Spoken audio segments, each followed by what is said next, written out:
സത്യത്തിൻ്റെ പൂർണ്ണതയിലാണ് ജീവിതം നീതിപൂർവകവും സൗന്ദര്യാത്മകവുമാകുന്നത്. പാതി സത്യവും പൂർണ്ണ സത്യവും കൂടി വഴക്കടിക്കുമ്പോൾ യഥാർത്ഥ സത്യം എവിടെയോ അപ്രത്യക്ഷമാകും. ശരിയും തെറ്റും സത്യവും അസത്യവുമെല്ലാം വ്യാഖ്യാനങ്ങളെ ആശ്രയിച്ചാണ് നിലകൊള്ളുന്നതെങ്കിൽ സത്യത്തിന് സ്വന്തം മുഖം നഷ്ടപ്പെടും. വ്യാഖ്യാനിക്കുന്നവരുടെയും പരിഭാഷപ്പെടുത്തുന്നവരുടെയും മനോഭാവത്തിനും മികവിനും അനുസരിച്ചാണ് പല സത്യങ്ങൾക്കും പുതിയ മാനദണ്ഡങ്ങളും ഭാവങ്ങളും കൈവരുന്നത്. പറഞ്ഞതിൽ മാത്രമല്ല, പറയാത്തതിലും കൂടി സത്യത്തിൻ്റെ കണികകളുണ്ട്. പറഞ്ഞ പാതിയേക്കാൾ പ്രസക്തം പറയാത്ത പാതിയാകും. നുണ പറയാത്തവരെല്ലാം സത്യം പറയുന്നവർ ആകണമെന്നില്ല. മുഴുവൻ സത്യങ്ങളും പറയാതിരിക്കുന്നതും അസത്യമാണ്.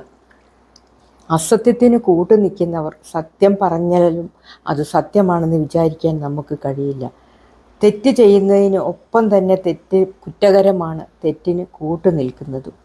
നമ്മുടെ ഉള്ളിലുള്ള സത്യം എവിടെയാണെങ്കിലും തുറന്നു പറഞ്ഞാൽ, അത് എത്ര അപ്രിയ സത്യമാണെങ്കിൽ പോലും തുറന്നു പറഞ്ഞാൽ അപ്പോൾ ഇച്ചിരി വേദനിക്കുമെങ്കിലും പിന്നീട് അതുകൊണ്ട് നമുക്ക് സന്തോഷമുണ്ടാകും. അതേസമയം നമ്മൾ കള്ളം പറഞ്ഞ് എന്തൊരു കാര്യം നേടിയാലും എപ്പോഴും നമ്മുടെ ഉള്ളിൽ അതിനെക്കുറിച്ചുള്ള ഒരു വേവലാതിയായിരിക്കും. ഇതെപ്പോഴാണ് നമ്മുടെ ഈ കള്ളം പൊളിയുക എന്നുള്ള ആ വേവലാതിയോടെ നമ്മൾ മുന്നോട്ട് പോകേണ്ടി വരും. അതുകൊണ്ട് ഏതവസ്ഥയിലും സത്യം തുറന്നു പറയുക, സത്യത്തിൻ്റെ കൂടെ നിൽക്കുക.